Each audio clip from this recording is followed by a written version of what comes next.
Welcome into the podcast. Walkons, episode 477. Quickly closing in on 500. Hopefully, Grant has somebody lined up for that. Oh, I'm the booker now. You're the booker. If you're gonna stick around, you gotta start picking up some more. It might be. Oh, sorry. Drake Kulik, guest 500. I'd love to hear what that guy has to say. That'd actually be awesome. Little. We should make that happen. Should we do Drake for 500? We should choose Drake for 500. Well, you should say it's someone else, and then it's big guest, blockbuster guest coming on for 500, and then it's Drake. And we just talk to him like he's like we'd talk to another teammate. We just start interviewing. Treat him like a guest. Actually, make him fucking contribute to the conversation. Like ask him about how he got recruited to Iowa and like all the original stuff. No, but welcome in. Sorry for those who usually listen to the Walk-Ons on your Monday commute or your Monday. I guess there aren't many Monday morning or Monday afternoon lawn trimmings or runs. Right now, probably with the cold weather. Oh, yeah, I was gonna say it's December. Yeah, it's cold, so not many people. We have listeners all over the world. That's true. We do have people all over. So there could be somewhere in the world right now where grass grows, and they still have to cut it during this time of year, and they're doing so listening to us. Regardless, we're on a Tuesday this week, and that's because Kevin was like, "Hey, can we record tomorrow?" Meaning yesterday is Sunday. Can we record tomorrow, Monday? And I said, "Sure," because I'm an agreeable guy. And this is a flexible thing, and it's for fun. And if we ever force anything, then it's not fun anymore. And, maybe we've had an extra day to collect our thoughts on the Big Ten Championship. 26-0 was the final score. The Michigan Wolverines, number one team in the country, and really the feature of the playoff. Well, really not the headline of the playoff story. We'll get there in a second. Tell you what, there was almost fisticuffs between the Gary committee and the CFP committee this weekend over who was supposed to get in the top four. Gary. If I were the president of the United States, I would have the CIA enforce a coup d'etat and put Gary at the charge of the committee so that we can get some reasonable leadership in there. I would agree. It's corrupt, and we need to coup the fuck out of them. We need to get them out of there. Well, isn't the leader of the committee just like a different athletic director every single year? Like because Barta was the guy like 2 years ago. He was. It's just I'm pretty sure it's just a committee full of ADs, and they posted a picture of them watching the games over the weekend. And average age has to be approaching that 55 plus rate at Pizza Ranch, if not definitely there. I mean, did you see the photo of the committee? They're old. It's basically a bunch of. It looks like a nursing home. Watching a bunch of football games. Yeah. So maybe some term limits in politics and some term limits in the CFP would be good. Nonetheless, we'll get to that conversation in a second. Let's start quickly with the betting recap so that we can talk about everybody who made money off of us because we're geniuses. The walk-ons came through big time. Gary was sweating after the first two legs hit, but never in doubt, Gary. You told the people about this. When I'm right, I'm right. But when I'm wrong, I'm also horribly wrong. So can you bring that up? Can you bring up the bets of the weekend and the walk-on parlay? First ever walk-on parlay, 1 for 1. We've never missed, Kev. How about it? We should probably quit now. Quit while we're ahead. Yeah. I'm just glad I gave you the one of my picks that worked. True. Well, we were asking for your most confident pick. There was a sneak peek at the Gary Top 25 quick. I'll kick it off with the Pac-12 championship. Oh, here we go. Gary's got it. The Pac-12 championship on Friday night. Oregon was a huge favorite, plus 9.5. I did not seem to think that was. I just thought in these championship games, teams they have nothing to lose. They're playing for everything. Both of those teams were playing to get into the playoff. I thought, Washington had tons to lose. Well, they had a playoff spot on the line. You're right. They did have a lot to lose. I just thought they were going to keep it close. Didn't think that they would win outright, and they kind of dominated early in that game. Oregon made a push, wasn't enough. They end up winning, I believe, 33-30 or something like that, 34-31, something like that. Washington easily covers the 9.5 points. First leg of the walk-on parlay hits.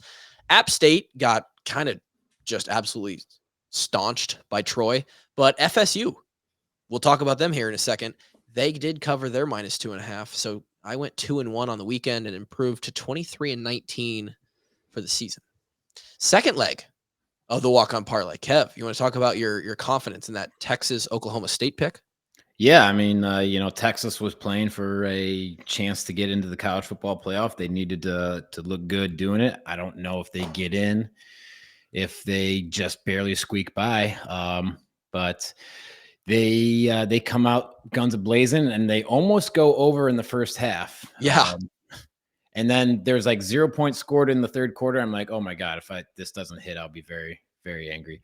But they do end up going over pretty handedly. So good there. Then I had the over in the Bama-Georgia game. I come up a field goal short. I needed Georgia to get a stop and get a field goal on their last drive, and that would have sent it to overtime, sealed the over there. Don't get it. And then we have the Hawks plus 22. And we'll dive into what happened there shortly. Yeah. Gary, round that out. Yeah. I got the walk-on parlay leg, which is all that matters. Bama 5.5 easy. When I'm right, I'm right. And I couldn't have been more right about this game. And then the other games I was pretty wrong. Couldn't have been more wrong. Toledo, disaster. Never had a shot the whole time. They went down instantly and never got back in it. Tulane, boy, it felt like they had their chances too, but just SMU. Congrats to them for winning, but Tulane still feel like they should have won the game. I feel like I made the right picks still pre-game. I wouldn't have changed my mind, but it just didn't go the way I wanted. We're still 500 though. Yeah. And we're going to finish above 500 when this thing's over. All right. We're still going to do it, but 500 right now, if you gamble to, that's not good enough. Work to do, but I'm believing in the process right now. You know what that means they should do is they should pull out their Betfred Iowa app and they should play some more bets right now to get them back. Right. Yes. No, we're working on it. If you went down this weekend, if you took a hit, you need to pull out that Betfred app right now. They're the bonus king. Okay. If you haven't signed up yet, you pull out your phone, you download the app, you use code WASHED to sign up, and you start making yourself some money. The economy right now, it's crazy. You need a little extra cash. Yeah. Bet responsibly, but you need some extra cash. Download the Betfred Iowa app today and make that money. I am a little bit surprised by that Toledo result. I thought Toledo would get it done. I did too. I'm more surprised by Tulane result. They're playing for a chance at a New Year's Six bowl game. Yeah, both of them, honestly. Again, I think we're with you here, Gary. I think you made the right picks. I just, I stand by it. It's gonna. Hey, we have a process. We trust it. It will work. Yeah. The Tulane guy, he took the Houston job. Was that announced right before the game or right after the game? I'm not sure. It might have been before. Kind of a chaotic weekend on Saturday, so yeah, I'm not sure. Well, and you got to take those into factor. Like betting bowl games in this day and age is wild because you have coaches moving, you have guys opting out for the NFL, you have guys entering the transfer portal. You are not betting on the same team that played the regular season. Nope. 9 times out of 10. Yeah. Can I take a moment to pat myself on the back though for something? I know where you're going with this, Gary, and I'd love to hear it. I don't think so. Oh, you don't? I don't think you know where I'm going. Because I had 2 national championship futures. Both of them made the playoff. And neither of them are playing each other too. So that's huge. Washington and Alabama. Washington and Bama. What do you got each of them at? 22-1 for Washington and 15-1 for Alabama. Wow. I think you got to hedge both those bets and put a little money line bet on the other teams. Both Texas and Michigan for the first one. I know. I think I want to do that, but also I just kind of want to ride with my guys. I mean, a little bit, like we fought together so long this season. Like we got to keep going. I mean, if you hate free money, I mean, sure, whatever. Okay, you know what? Fine. And then also Penix Heisman, he did get announced as a finalist today, so it's not dead. I believe Bo Nix was the favorite going into last week. Do you think that Penix takes a little step over him after beating him twice? It's not even Bo Nix. I feel like it's Jaden Daniels what Jaden Daniels has done is absolutely absurd. His numbers. Last I checked, Bo Nix was the betting favorite, but I think Jaden Daniels had an incredible year. I think it's bullshit that they take into account that they lost 3 or 4 games. Like, dude, that may be more of a case for the guy who's still balling out and getting those stats in games where they're losing. Like, yeah, I don't know. We'll talk about some more questionable decisions by people here in a second. I do want to throw this one out there. I don't believe in jinxes. So if this does happen to not hit, it is not my fault. My brother right now has a parlay out there that there was so many bets on it. One of them, the initial night that he put it in, it was like a same game parlay of like 10 baseball bets from the same game, and all of them hit. And then he also put in a bunch of like these other random bets. The last two on the parlay are the Eagles and the Niners to win their divisions. That's looking pretty good. The NFC. Looking pretty good, right? The bet will pay him out on $5, $8,300. Well, that was how are they both going to win the NFC? The division, not okay. I was like, well, that was dumb. So he's currently sitting in a. So he didn't like the fact they had to play each other yesterday. That was tough because one of them had to lose. But yeah. But I think they're both in commanding position. Like, I don't see how Cowboys are close. I was gonna say Cowboys are close. On yeah. Sunday. The Niners probably got it locked up. Yeah, he was definitely rooting for Philly last night. Yeah, then the Cowboys are like one game back from Philly. Does Dallas play Philadelphia again? I did not look at their schedules. They play next Sunday. Oh wow, that's huge. That's so big. I'm saying Dallas is favored. So oof. Yeah, the Eagles won the first game 28-23, but if I'm not sure which each divisional record is, but this might be to take the lead. Well, I just thought I'd throw that out there because that is probably one of that will be the biggest bet that anybody that I know has ever hit if it completes. So just wanted to put that fun one out there. What wasn't a fun one was this weekend for the Hawks on the scoreboard, at least. Hopefully Iowa fans had a bunch of fun in Indianapolis. I know that I saw pictures of Tin Roof packed. I saw one of our flags, Kev, that we signed back 2 years ago, hanging on the wall in Tin Roof still. Tin Roof was great this weekend. Yeah, I saw a couple. Sign the autographs there, Gary? No. I saw a couple hops by a million made their way to Indy. People taking those. That's legendary. Those have been all over the place. Gary Grant, G-Bone, Jeezy, G-String was in Indianapolis this weekend. Can we get a report on just your overall experience of the week? Yeah, I mean, I had a good time. Like I had a great weekend in Indianapolis. Lots of fun. Game obviously wish went a little differently, but I mean, hey, I would rather be there supporting the Hawks than watching a different team playing the Big Ten championship while I'm on the couch at home. Oh, so, absolutely. I still had a good time. Shout out the guys at iHeartRadio too. Talked with Doug and Marvin McNutt for a little bit pregame. That was fun. And Indianapolis was great to see. Tin Roof, great time. It is. How was the crowd? What was it like compared to the 2021 crowd? It was packed. Like I was meeting a friend who had flown in. Who was a Michigan fan, and I was like, "Oh yeah, like I heard Tin Roof's a spot. You should come." And then he texted me at like 11 a.m. because he got in town the night before. He walked by Tin Roof. He was like, "Dude, this place is already like overflowing with people." Yeah. He was like, "It's bumping right now." He was like, "I cannot believe how many people are here." If I had like unlimited time and money, I think I would go to the Big Ten championship every year. I think it's just a really fun environment and fun atmosphere. Yeah. No, I would do that in like the Rose Bowl every single year. Totally. Yeah, totally. Yeah. Crowd makeup in the stadium, was it another Michigan dominated? Well, I mean, they obviously had, respectfully, they had a lot more to cheer for. So you definitely noticed it a little bit, but no, I thought we represented well. When on that fumble call on Deacon, we made our voices heard. Right, you could hear us. Good. You should have. Yeah.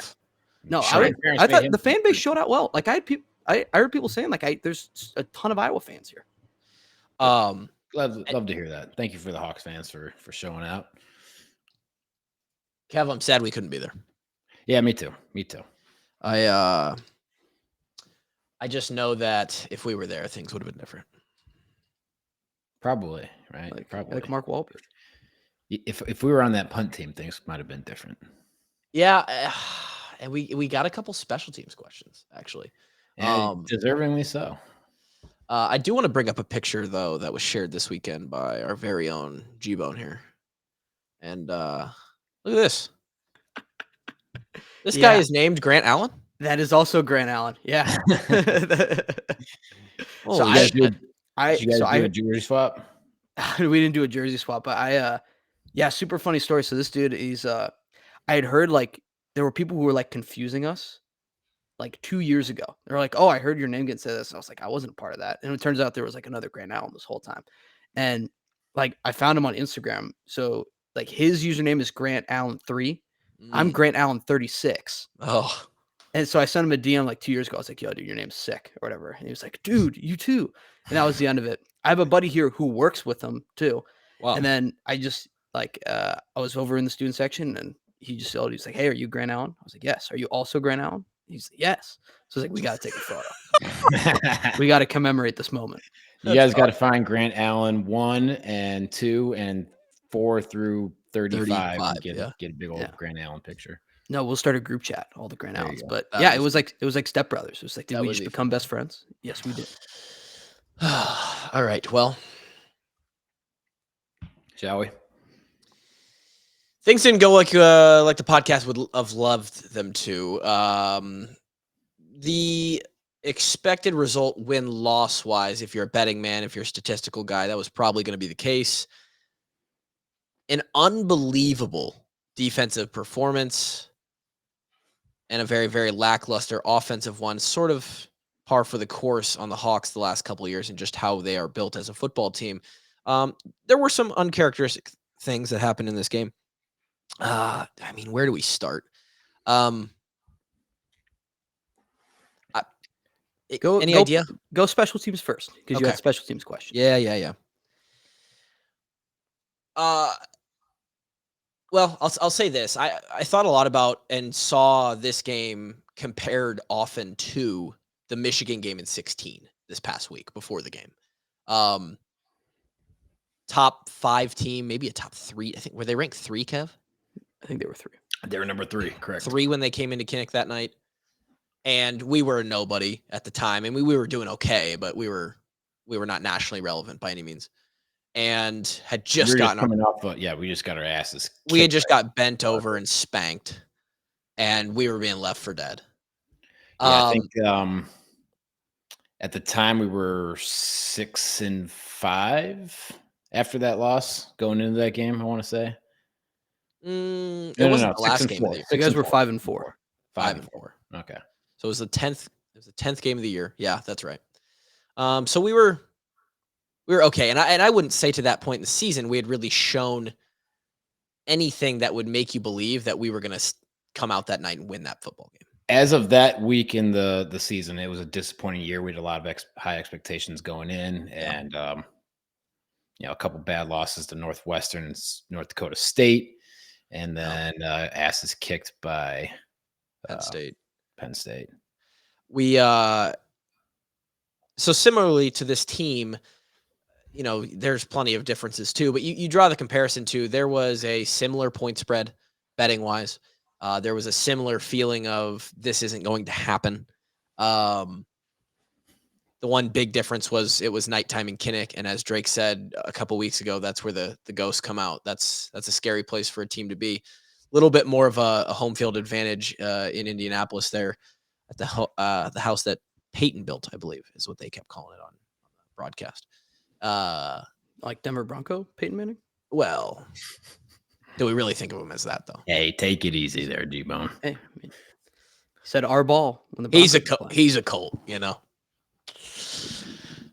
So the one thing that I drew parallel to there, and I saw Brady Ross respond to a tweet that Manny Rugumba actually retweeted highlights of that game and said, "This was my favorite game when I played for Iowa." And Brady Ross gave him the handshake emoji and tagged the time in the highlight where Manny pushes that guy into the guy, the ball pops loose, Brady falls on it, the opening kickoff of the second half.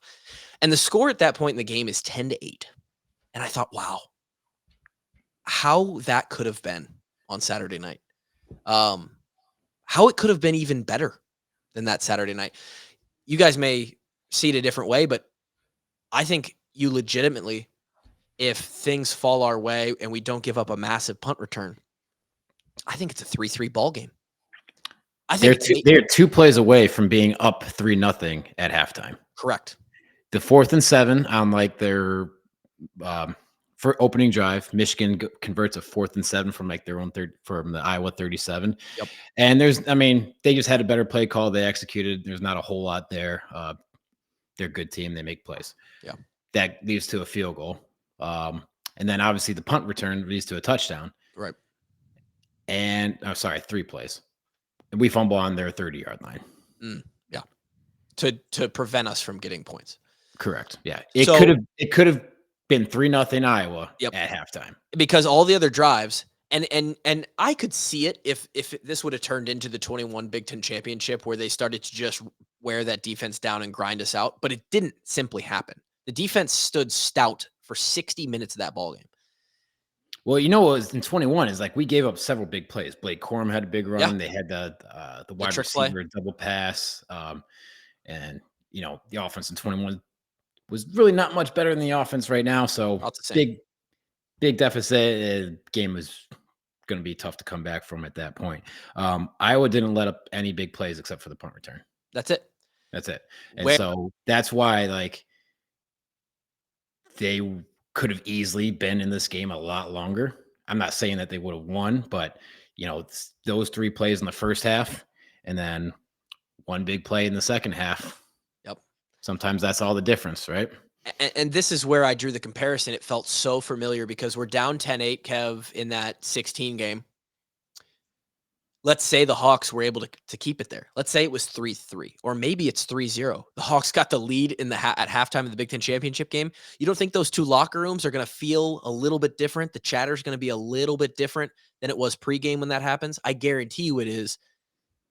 And the confidence and the absolute fire that would have been in the Hawkeye locker room then, it would have been really fun to see. Well, And then go ahead. And then what happens, Kevin, that 16 game is something that we talked about had to happen in this game. Something had to fall Iowa's way. Unfortunately, it pretty much all fell Michigan's way. And you could argue that better teams find themselves a little bit luckier. I would agree with that. But that ball pops out. Brady Ross falls on it. And now, I've said it before, I'll keep saying it. A big dog, a Titan, Goliath, the butthole tightens a little bit. And now it's playing not to lose.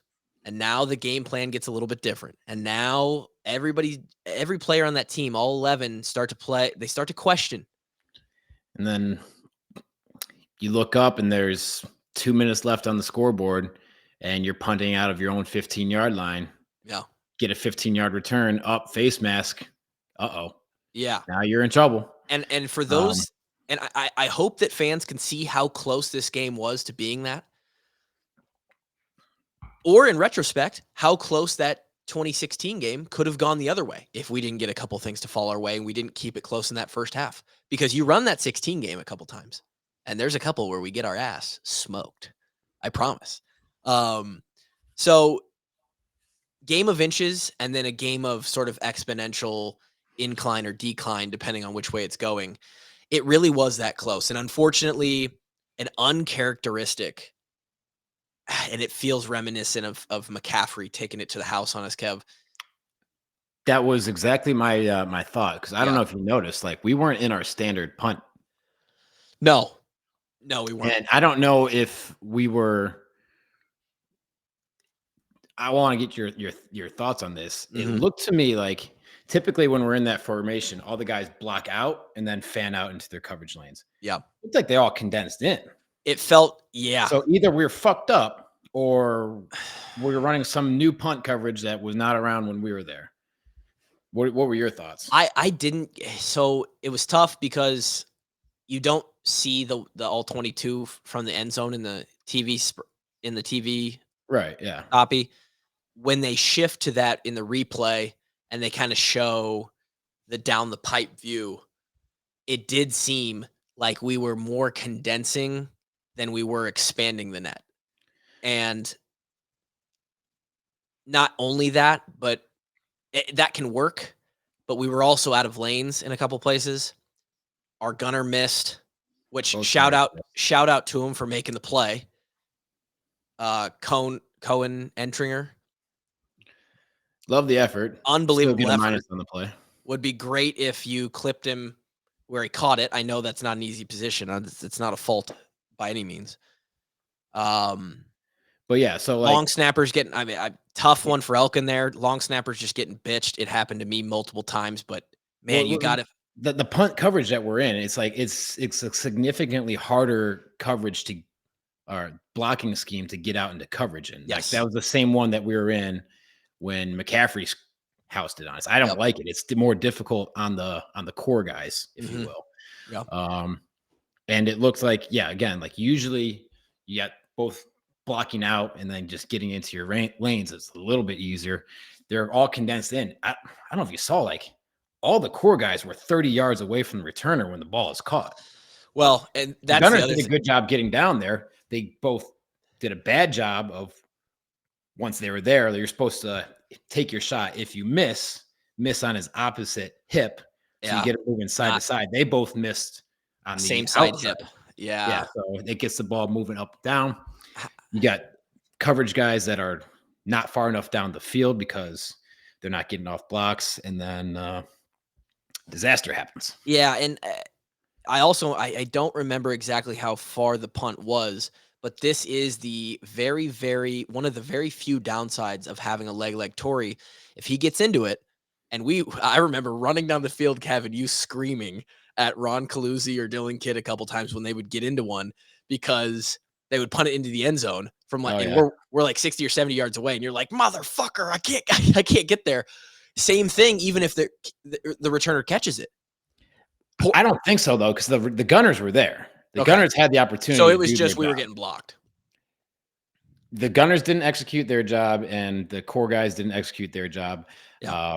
And then Torrey flew in, and I mean, if you're relying on the punter to make the play, you're right. You're already fucked. You're right. Great effort play by Cohen there. I love the effort after the missed tackle. Got a lot of love on social media for that, even though it significantly swung the game. But that is something that usually does not happen to the Iowa Hawkeyes, especially in a punt situation. I would say it damn near defined our spring ball in 2016. And we spent a lot of time on that. And I guarantee everybody that was on that unit or was a 2 on that unit that has potential to be playing there next year is going to watch a lot of film of that. Watch that play a lot. They're going to watch it a lot.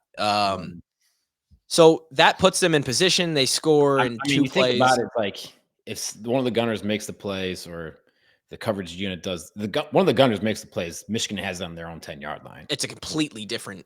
Yeah. If one of the core guys makes the plays, it's Michigan has that on their 20-yard line, 25 maybe. And I think Michigan's longest drive of the game was like 50, 60 yards or something like that. Mm-hmm. They're good offense. Like they can execute down the field, but Iowa's playing phenomenal defense. So I'm not saying that they wouldn't have scored, but highly unlikely that it would have ended up being a touchdown. And look at all the scoring drives from Michigan. Yep. You have one field goal, which they had a 50-yard drive, 5-yard touchdown. You had a 6-yard touchdown. You had a field goal off of turnover on downs because we were down 17-0. Got to start taking some chances. You have another field goal off a fumble, and then you have another field goal off of turnover and downs. Like Michigan's scoring drives, they had one really like sustained scoring drive where they moved the ball down the field. That was the opening drive. They got 26 points. They had to work for 3 of them, and yeah, the game is just so different, and it does. This is a different field than the 21 game because the defense put on an absolute clinic. You look at the team stats right here. They just held Michigan, the number 1 team in the country, to 213 yards. And yes, that is swayed a little bit because they didn't have long to go to score. So, if they have a normal starting position in a game, they probably get closer to 300. Yeah, but look at the yards per play. I think the yards per play was like 3.3. You're right. I don't see the total. Yeah, total plays 64. Yeah, 3.3 yards per play. That is And for you casual fans out there, that is phenomenal. that is, I think Like Penn teams State, average anywhere from 65 to 80 plays a game. So you net that out. That's like averaging. well, we just went over it. Penn State was number 1 this year in points per play on defense. They're the best in the country, points or yards per play, and they were 3.8 or something. Yeah. We held them to 3.3. That's drastic. That's unbelievable. Yeah. Um, If you want to think about things that we could have done better on defense, Nick Jackson, catch the ball, man. Oh, brother.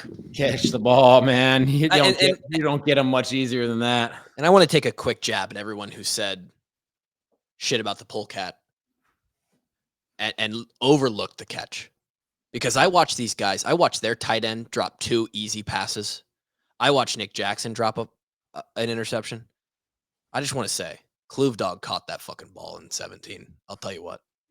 The hands on that guy.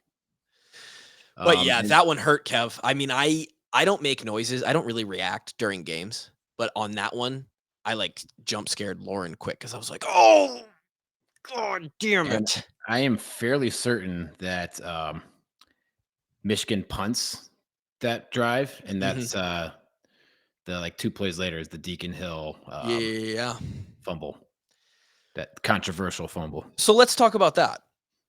Do we have to? Did you see the explanation that KF got? Something like the arm was going forward, but the hand was not. Are you shitting me?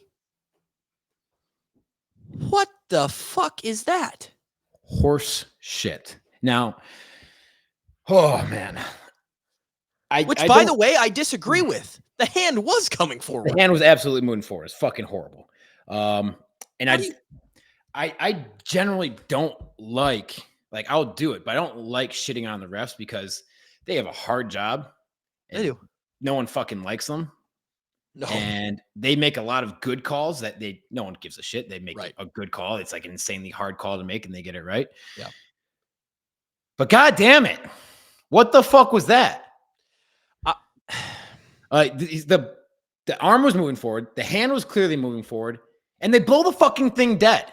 They blow it dead, and the Michigan guy picked it up and gave it to the ref. So it's not like anybody was continuing the play and diving for the football and came up with it, right? The play was blown dead. Iowa players are walking back to their huddle, and the Michigan guy picks it up and hands it to the ref. Are you fucking kidding me?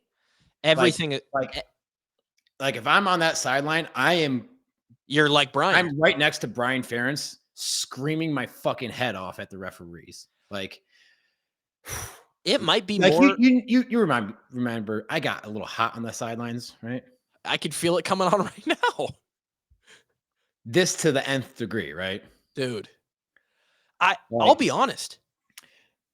If we're going to start creating, it's the second time, and I saw it all over. It blew up. So there are accounts all over Twitter and social media saying, does anybody get screwed over by replays more than Iowa? And the answer is no.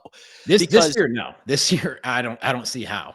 Because boys, this one is more cut and dry than the Coop fucking fake fair catch. It's going forward. His hand and his arm are going forward. I don't know if these refs are blind. I just had an eye appointment this morning right here in Waukee. I can refer them to a great eye doctor. Unbelievable. And KF is right. The replay has to be reevaluated. It was called an incomplete pass on the field, which means they had evidently conclusive, without a doubt, evidence. Bullshit. And then we come back from the TV timeout. You're not in great. This is something you didn't experience. This all happened during a TV timeout. This is one of those reviews where this ain't getting overturned. We'll do it to commercial and we'll come back when they fucking and then they come back and it's turn of events here. They gave Michigan the football. And they score the next play. And it's oh my God. At that point, we find out that BF got a unsportsmanlike, which, you know what? Good for him. You could see even in the stadium when they were the ruling on the field of incomplete passes under review. Everyone was like, really? Actually? No, it's one of those No one seemed to be like questioning the fact that it was an incomplete pass. No, like no one in the stadium was like, oh, like well, it's ball. dead on Like the field. everyone's like, It's oh bone yeah, dead on the okay. field, incomplete, and like no Michigan players are diving on the ball once it hits the ground. Iowa players are diving on it. It's like unfucking real. Like they have to reevaluate the review process, because if they're just giving one guy the keys to just make this call in the booth somewhere, there's bullshit. And I almost feel for the refs on the field that probably got the call right, and then they have to hear from Brian Ferentz. Yeah. But this is, what are we doing? I don't know. This is wrong. I would feel a little bit better. It would suck. It would be going against the Hawks still, but I'd feel a little bit better if it was a situation both on this one and the Coop fair catch against Minnesota where it was like I could kind of see it the other way, but in neither one. To give you an example of it the other way is people wanted the pass or roughing the passer on Deke.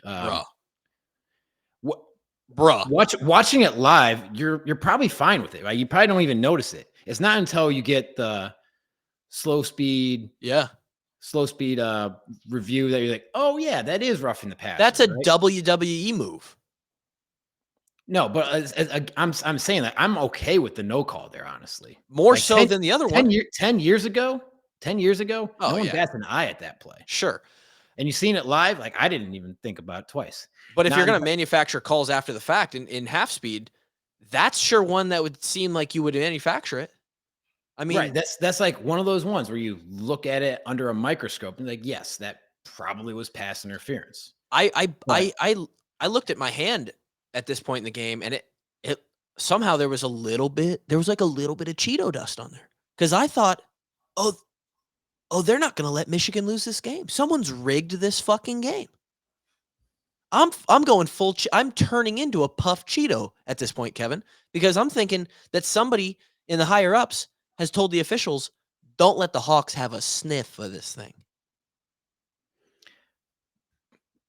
Anyway, I mean, if you're gonna do it, that replay while no one is watching on television, that's the way to fucking do it. I don't actually believe that, but god damn. But yeah, I mean, that was really the only call that I had issue with, and it's a massive call, right? Massive call. Yeah. And I don't know if you know this, if you caught this, we're running a play action pass. I think it was Addison Estringa is like running pretty wide open down the numbers. I didn't even see it. So like, they come with a corner blitz. We don't pick it up. But if we could execute there, that could have been a nice 30-yard chunk play. Sure. Of course. Other than that, during this game, the offense did very little. I could pull those stats back up. We had 155 total yards, 120 of which were actually passing. We didn't pass the ball horribly. We couldn't run anywhere. And a lot of that, too, is because defenses know that our offense is bottom of the barrel, and they stack the box, and Michigan has a top 5 defense to begin with. So, this is what we were up against. But defensively, there's a lot to be proud of. I mean, looking back at it, right? What did we say in the preview podcast? Is we're gonna have to play perfect. We're gonna have to win turnovers. Yep. Well, we lost turnovers 3-0. We didn't win special teams, obviously, and we lost the unlucky plays. Right? Turn those things all the way around. Say Nick Jackson picks that thing off. And then we don't have the fumble on the 5-yard line. We get a fumble on instead of fumble the ball on their 30-yard line. Yeah. And this game could have turned out to be different. I'm not saying that we would have won. We more than likely probably end up losing this game. Still. Sure. Like, Michigan's a very talented football team. Yep. But they are not. This could have easily been a very competitive game, start to finish. I do want to say something real quick too about some of the sentiment I hear on social media around the defense or the team in general, and I get where people are coming from on this, but I think it needs to be acknowledged. I see all the time, well, we can be proud of the defensive effort. They played their asses off. They did great for us. The offense and in this game's case, the special teams and the offense both just let us down. Final product wise, yes, maybe. But that doesn't mean that the effort from those offensive and special teams guys is not there. You can be proud as a Hawkeye fan of the effort across all three phases. The simple reality is that collectively as a unit, the defense is elite. The other two struggle, whether that's talent-wise or cohesion or chemistry or knowledge of the playbook or whatever it is. But it's not something, and this is just a personal gripe that I see all the time. Be proud of the defensive effort. Be proud of the offensive effort too. Those fucking guys ran out there and they were trying to win a Big Ten championship. I promise you. With all my heart, I promise you. So, but man, that defense is crazy good. Castro all over the place. He's an NFL player. Joe Evans. Yeah, it was fun watching those guys this year, and we were a little critical of them in the first handful of games. Definitely. But, they absolutely came a long way to be one of the elite defenses in college football this year, and it was especially fun watching them play down the stretch. It was amazing. It was awesome. Yeah, extremely proud as a Hawkeye alum to claim them as fellow Hawkeye brothers. And being proud, I think that actually segues nice into a DM I got over the weekend. This is from Alex, not going to dox his last name. It was much longer than this, but I kind of cut it down. He DMs me and says, "Hi, Tyler. Just wanted to send you this message in the aftermath of the Big Ten Championship to express my gratitude towards the podcast and towards the Hawkeye football team this year, as you guys have really become a voice for the quotations reasonable and respectful fans. Even in the wake of a 26-0 loss to Michigan, I'm damn proud to be a Hawkeye. I was proud to see those boys go out there and fight like hell. Thank you, Tyler, Kevin, and Grant, and Drake." I don't know who Drake is, but for continuing to be a voice of reason, loyalty, and class to the Iowa Hawkeye fan base. Without you guys, I never would have gotten to hear about the kind of man that Brian Ferentz is, or been able to love the Hawks as much as I did this season. Proud to be a Hawkeye, and I hope I never become a Cheeto finger. Signs it off, HBAM. And I think that's a really succinct way to kind of wrap this year. I mean, I know we have the bowl game still, but I think I think something that we may forget on this podcast too, when we're calling out the people who are bitching or saying dumb stuff, is that 99% of you out there, pretty much everyone who listens to this podcast and interacts with us, definitely the people who are in the Patreon, you are the good guys. You're the good guys, and you're the ones who support the team in the right way, and you're not the ones throwing, personal family threats at the coaches or the play. Like, you guys really are great, and I think Alex summed it up there nicely. So, shout out Alex. Shout out to him. Yeah. Yeah, I really appreciate that, because I feel much the same. It's like, I don't know about you, Kluve, but I'm much more proud of the way that we play than the end result of the plays. That makes sense. Like, yeah, 8-4, 10-2. Well, if they're playing really hard football and like they're doing the right things and saying the right stuff, like in the media, and you can just tell like they're a good group of guys, like I'm always going to be extremely proud of that. And those things go hand in hand. I think like teams that you can tell put in a ton of effort and play their dicks off. Yeah. And like this team, you could tell is super close. Those are the teams that generally do well, and you can obviously be more proud of their record. But the reason that I fucking love Iowa football and, had a big impact on my life to this very day, is just that, is, what it is on the inside and what those guys go to work for every single day, and being part of something bigger than yourself, the amount of effort that they put in for each other. Like, their thing was love each other, forget. Yeah, they put it in the hype video, man. Yeah, I think they said forget, but I don't think that on the inside. They said forget. I may or may not have gotten a text from Pat Anger when that video came out with some inside info on that, on the mantra and the mindset this year. Sure. But I'm always going to be proud of the way that these guys conduct themselves and the amount of effort and grit that they showed this year. Absolutely. You nailed it. You hit it on the spot. I couldn't have said it any better myself. I'm not going to try to. I think it's always going to be different for you and me and the other guys who played. And I think that sometimes that may be what gets me in trouble personally, because I know that a lot of times I'm preachy and very, I'm Mr. Guy who played for the program and nobody else. I come across this way as like, no one else knows the answers. No one. And I think that comes from a place of, and a lot of times it has to do with like being a homer for the team or whatever. That comes from a place of reality where I don't care as much about the final record, the number that happens for the team, as much as 99% of the other fans do. I don't, because I'm more worried about and understand the impact of everything else that goes in to being a guy in that program, giving effort every day, becoming a man, a better human, a better citizen, a brother, someone who's loyal, hardworking. I value all of the traits and the person building that happens.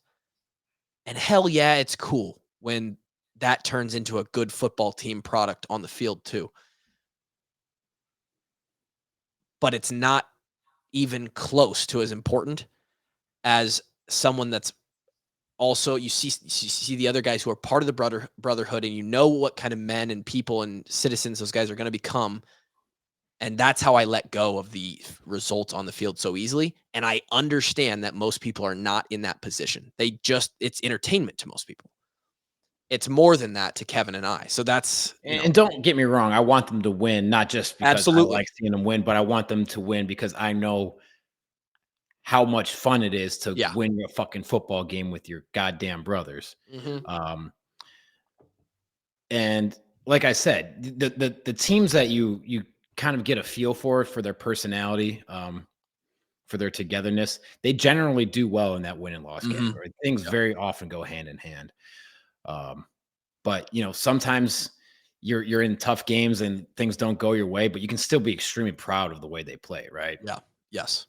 Like And sometimes the schedule just, maybe you just get shit on with a schedule. You're playing a shit ton of very talented teams, but you play your ass off every single time. You can still be proud of that, right? The easiest way for someone who doesn't understand that or have a way to understand that is just like a lot of people, probably the majority of people, end up having kids at some point. And if they ever do anything in their life, and I understand this now, it'll become more relevant once Ken Diesel starts getting into sports and stuff, signing up for swim lessons soon, by the way. That's going to be great. Floating lessons? I guess I'm getting in the pool with her. So that's going to, the other parents are going to be like, why is this guy, why? I'm not going to go there. At least you won't have to wear a swim cap. True. Think of these guys as your own kid. When they went out and they were playing in their 7-year-old soccer game, and your kid's capabilities and his or her potential, and they went out and did everything they could to try their best. And maybe their team didn't win, but you were damn proud of them when they ran off the field and you guys went and got ice cream after the game because they gave it their all and they had fun doing it. And sometimes we have to be empathetical in that way. So it's a good way to think about it. One more thing about the game before we get to the Gary top 25 / CFP top 25 and the bowl announcement of Iowa playing Tennessee in the Citrus Bowl. Very, very unusual event over the weekend. I know we got approached by a college age female at the Back Pocket meetup who listened to our podcast. Her and her boyfriend or fiance had come up and been like, hey, I listened to your podcast. I got him into it. I'm like, oh my God, there are women in the 18 to 24-year-old age bracket who listen to us. Well, there's another one. There's at least one more because I got a DM over the weekend from Caitlin, who is graduating either graduated in May or graduates this December from Iowa. So she's not that old. She's college age female. And she says, hi, I listen to your podcast, although I'm not very smart when it comes to football, but are the special teams issues fixable in a game? Is it a product of Cooper not being there? Are the lights too bright? Is LeVar trying to fix the issue currently, or is it something that just has to be accounted for in a game where special teams blunders happen? And I thought, wow, what great questions from what 22 or 23-year-old girl is asking these questions. It's just such an anomaly. So I had to say something. Caitlin, shout out to you. I think we hopefully answered some of those in there. You can fix things in a game. Obviously, you can't turn back time and not hold and not blocking the back. You're right. And certain things are just sort of systemic that there's me using those big words again for that reviewer last episode. Tiny brain. A lot of those things have to be addressed afterwards and just repped and drilled in practice, but there are some things you can fix in game. Cooper not being out there affected this game greatly in all areas.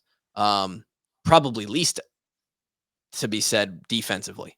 In the return game and some other potential areas, it was probably hurt us more. But thank you for the questions. Gary, you want to pull up the top 25? Yes. We'll finish with this.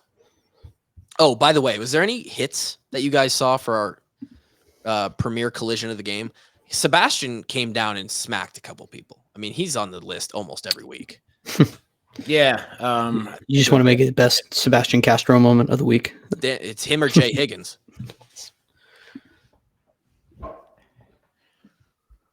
Hit a deer call premier collision of the week. See, this is the correct top 4. And you would think so. I think it's the correct top 9, top 10. I think it's the correct top 25. I don't know why this hasn't been adopted across the entire country. So yeah, I'm good there. I like your top 12. I don't know if I'd put Oklahoma that high. Maybe I'd drop Oklahoma a little bit. I think I'd drop Oklahoma a little bit. I like where Liberty's at. Our Dukies, who are they playing in the bowl game? They have Air Force. Oh, that's an awesome game. Is that the military? It's the one in Fort Worth. Okay. I don't know which bowl it is. That's and Air Force was in the top 25 a lot. Yeah, they had a tough 3-week stretch. They did towards the end of the season, but still a good team. Yeah. So for those watching on the YouTube, subscribe to the YouTube. We are so freaking close. I think by the time this comes out, we're like 100 subscribers away from 3,000. Every subscriber helps. Every like helps. Like the video, comment, all the engagement. Thank you so much. Ring the bell. We got to give them some incentive. What do they get if we get 3,000 subscribers? We could do like a merch giveaway. What do we do if we get 5,000 subscribers? Well, I don't know. We got a ways for that. But merch giveaway at 3,000. So if you have a YouTube account or a friend or a mom or a grandma, a deceased relative even that has a YouTube account, just log in and subscribe to our channel. If you are using your deceased elder's social security number still, have them sign up for an account. I agree, Gary. The CFP does not. It is a absolute. Are we going to get into this, or are we going to save this for the next episode? Because I feel like we could talk about this for a half hour. Let's talk about it next episode because we're damn near at an hour here. But the big snub here is obviously Florida State. They won all their games and they didn't get in. We'll extend that conversation. Wild. Michigan, Washington, Texas at 3. This is the CFP rankings now. And then Alabama at 4. Alabama, again, we talked about it, came through, beat Georgia. First game that Georgia's lost in 29 games. It was a weekend that the CFP committee did not want to see. And that was their nightmare. They were begging for Florida State to lose. Yeah. Begging. Yeah. Because if that happens, then there's no controversy. There's no controversy. We'll talk about it more. We appreciate you guys waiting a day for this podcast. We appreciate you showing up every week and listening to us. It's been another fun season. We have one game left. It'll be Iowa versus the Tennessee Volunteers. Any thoughts on that early matchup there, Kev? We got to get a little revengeance for the Hawks Slayer Bowl of 2014. This team is avenging some serious demons that the 2014 squad had to endure. They don't have Josh Dobbs or Alvin Kamara on that or fucking Alvin team, too. Kamara. They've got some That was dudes. who was quarterback in Tennessee that year. Yeah, It was Dobbs. Dobbs Yeah. and Kamara were Yeah, we the. couldn't stop them for shit that year. Oh. Oh man, yeah, that was a pretty good team. Yeah, that that game like changed things around the program for the next spring and summer. But, it was not a good note to go into the offseason on. We've talked about that bowl prep as well. I guess we'll talk more about bowl prep and why that's beneficial as we go along here. But thanks for listening. We will talk to you next time. You got something to share there, Grant, real quick before we go. It's Josie. Oh, it's Josie getting pissed the that he won the MVP. MVP in the Tax Slayer Bowl. That's an all-time picture. He hates that picture so much. Oh man. Also, that was ugly Josie. That was before he got cleaned up a little bit. He's still Yeah, ugly. what do you mean, ugly Josie? That was ugly Josie. The fucking chin strap beard. And He looks like he's didn't get just it. drove Didn't his go buggy in from the Amish farm. I think that was when his mom was still cutting his hair. Guaranteed. Which shout out Mrs. Joel. She's a lovely lady. Makes some great chili. Phenomenal chili. Yeah. And some great linebackers too. Facts. Live that walk-on lifestyle. We'll be back next time. Peace.